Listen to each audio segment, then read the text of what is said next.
Kizamde, I'm on the beat!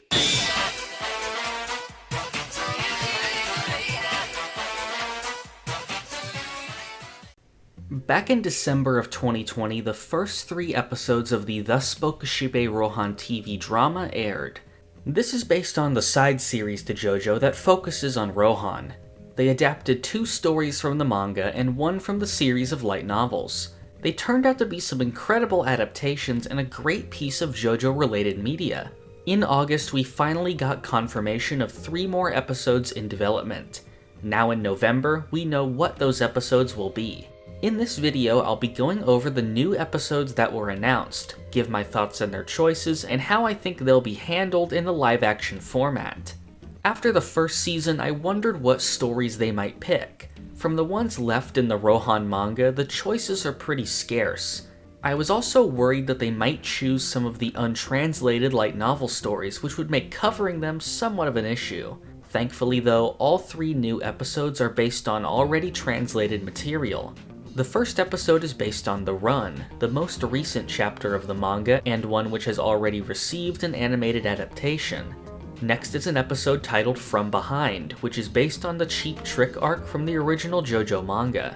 And finally, Mutsukabe Hill, the second chapter of the Rohan manga and another with a previously released OVA. Alongside the episode titles, we also got some screenshots showing the main characters of the 3 episodes. We also got some summaries for the episodes that gives us an idea of how they'll be handled. The Run is an interesting choice since I imagine it will be pretty physically demanding for the actors. As with the other TV drama episodes, I expect Rohan's role in the story to be increased. In the original chapter, Rohan gave the opening narration and then met him later for the final battle. The TV drama episodes are about 45 minutes long as opposed to the shorter OVA adaptations, so we can expect a lot more content to be added. The biggest changes are likely to come from the secondary character of the drama, Rohan's editor Izumi.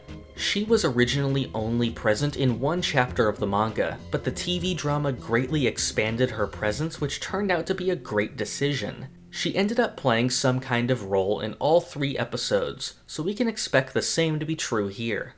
If I had to guess how she would fit into the Run, I think she'll take the place of Yoma's girlfriend in the original.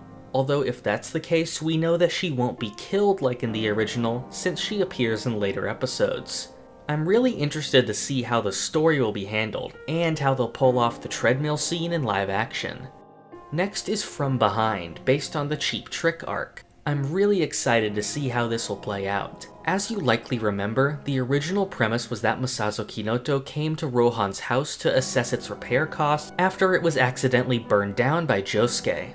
Since Josuke and the Dice arc aren't present in this TV drama, Kinoto's role has been changed.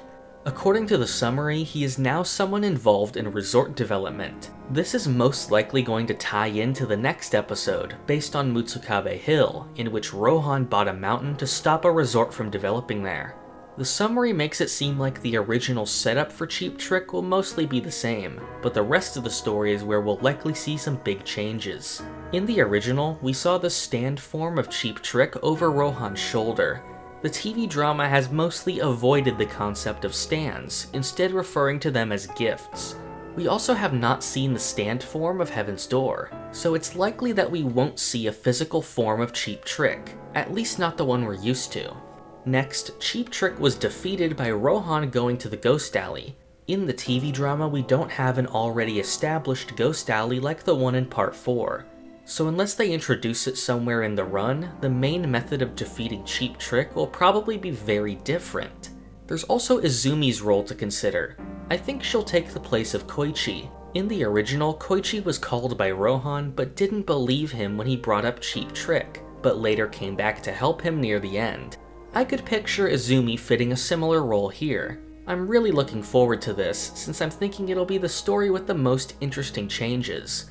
I'm also excited to see some of the ways characters will hide their back being portrayed in live action. Finally, we have Mutsukabe Hill. Rohan's stories seem to fit into 2 categories.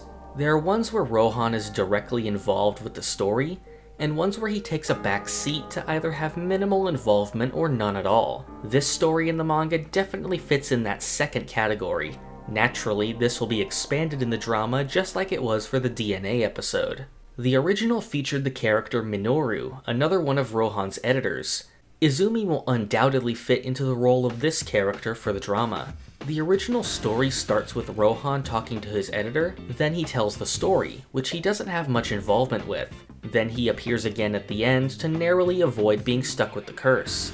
According to the summary of the episode, Rohan goes bankrupt from buying the mountain, just like the original. Then he and Izumi go to the village and encounter Naoko, and after reading her with Heaven's Door, learn about her story. So far it sounds just about the same, but likely with a bigger role from Rohan and Izumi, and more will probably be added on to the end to round out the season.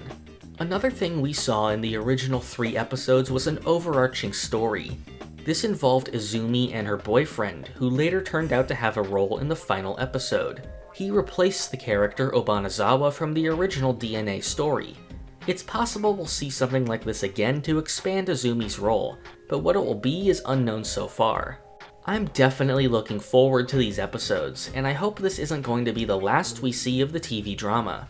There are still a lot of stories across the manga and novels worth covering, and now that we know it's possible that they'll use ideas from the main series of JoJo, here's some of what I would want for future episodes.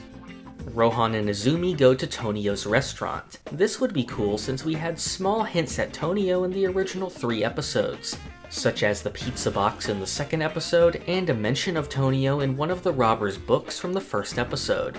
I'm pretty sure the TV drama is relatively low budget, so this one would likely be easy to make. It could also connect to a future episode if they adapt Poaching Seashore, which also featured Tonio, although I have some doubts as to how Poaching Seashore would be handled since it involves the characters going underwater. The rock paper scissors fight. Once again, this is one that could probably be done on a budget. Like Cheap Trick, it was a fight that originally featured Rohan, so it would fit well. With some of the other Part 4 elements removed, it could make some room for Izumi. Izumi goes to the Cinderella salon. This could be a fun Izumi-centered episode. We know from the original that she wants to find a boyfriend, so this could make for a good setup. Once again, with the original Part 4 characters removed, Rohan would naturally have a larger role in the story. That's all I can think of from the Part 4 manga, but there's still some remaining Rohan stories like Attic Confessional, Rainy Monday, and Harvest Moon, along with a lot of interesting sounding light novel stories I'd love to see. Hopefully the drama turns out just as good as the first one, and has more to show in the future. If there's anyone who hasn't yet seen the original TV drama episodes, I definitely recommend them. They're excellent adaptations and give a great portrayal of the characters. Unlike many adaptations, the additions and changes made are respectful and interesting. So I'd say check them out and get ready for the new 3 episodes coming at the end of December. December is turning out to be a huge month for JoJo. Beyond the obvious start of the Stone Ocean anime, we have this TV drama continuation, the start of a new spin-off manga featuring Josuke and Whole Horse, and a new one-shot manga chapter focused on Jolene. I'll be covering all of these in future videos, so look forward to next month. If you want to be updated on new videos or leave suggestions, join the Shaman Beat Discord using the link in the description. To receive rewards like Discord perks and some uncut videos, you can support the channel on Patreon. And finally, for future videos, subscribe to the channel. Thank you for watching. This is the part of the video where I thank my $5 and up patrons. Thank you to Tony, the Owl God, Alex Ramirez, Raziana, Doorbell, Cloudy, Monkman, Ashton Joseph Miller, Crayon, Jesper Jansen, Rigo Vids, Sukato, Shane Giger, Sentai, Taylor Choi, Pumpkin Doge, Marrow, Bailey Smile, Stephen Pennington, Ali, Almighty Quarth, Oof, and PBA SVG.